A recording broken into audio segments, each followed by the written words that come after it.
ചാവക്കാട് പുന്നയൂർ പഞ്ചായത്തിലെ UDF സ്ഥാനാർത്ഥി KV Veerankutty പള്ളിപ്പറമ്പിലിനെ വോട്ടുപിടുത്തത്തോടൊപ്പം അതിലും വലിയൊരു ഉത്തരവാദിത്വം കൂടിയുണ്ട്. അത് ജനങ്ങളുടെ ജീവൻ രക്ഷിക്കുക എന്നതാണ്. അംഗീകൃത സ്നേക്ക് റെസ്ക്യൂവറാണ് വീരാൻകുട്ടി. പുന്നയൂർ പഞ്ചായത്ത് 12ാം വാർഡിൽ നിന്നാണ് വീരാൻകുട്ടി മത്സരിക്കുന്നത്. കന്നി അംഗത്തിനിറങ്ങുന്ന വീരാൻകുട്ടിയുടെ ഫോണിൽ നാട്ടുകാരിൽ നിന്നും സഹായത്തിനായി ഏതു സമയവും വിളിവരും. അപ്പോൾ തന്നെ വീരാൻകുട്ടി തന്റെ വോട്ടുപിടുത്തം നിർത്തിവെച്ച് പാമ്പിനെ പിടിക്കാനിറങ്ങും. വോട്ടെടുപ്പ് തീയതി അടുത്തതോടെ തിരക്കേറിയ പ്രചരണത്തിലാണ് വീരാൻകുട്ടി. അതിനിടെ കഴിഞ്ഞ ദിവസം ഇടക്കഴിയൂർ മൊയ്തീൻ ഷായുടെ വീട്ടിൽ നിന്നും വിളിയെത്തി. ഉഗ്ര അണലിയാണ് വീരാൻകുട്ടിയെ കാത്തിരുന്നത്.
നമ്മളെ ആവശ്യത്തിന് വന്ന പോയിട്ടുണ്ടാകും.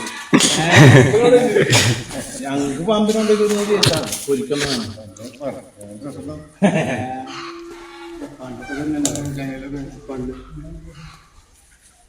അച്ചാറിന്റെ ഡപ്പം വെച്ചിട്ടുണ്ട് ഇവിടെ. പ്ലാസ്റ്റിക്കിന്റെ മുട്ടായിരൊക്കെ മേടിക്കണം. പിടിച്ച് ഞങ്ങൾ വിജയിച്ച് നല്ല അറിയാൻ പറ്റുള്ളൂ. വിജയിച്ച് ഞങ്ങള് സാധനത്തെ കയ്യിൽ ദൈവീരം കിട്ടേ. പിന്നെ ലസന്റെ ഇവിടുത്തെ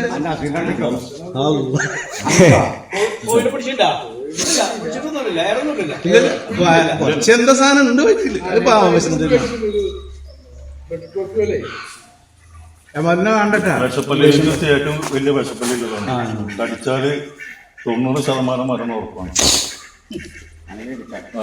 ആ വോയിസ് ഒക്കെ കിട്ടിയാ സാവധാനത്തിൽ കൊണ്ടുപോയി എടുത്ത് വെച്ചിട്ട് ഇതേ മുട്ട കൊടുക്കും. ഇന്നലെ കൊണ്ടുപോകും അല്ലേ? എന്നാ നാളെ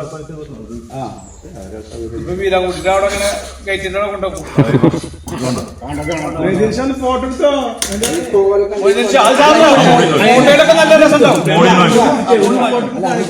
വലയിൽ കുടുങ്ങി അനങ്ങാതെ കിടന്ന പാമ്പിനെ കൈയോടെ ചാക്കിലാക്കി വീണ്ടും വീരാൻകുട്ടി വോട്ട് തേടി ഇറങ്ങി. മലയാളം ടെലിവിഷൻ, തൃശൂർ.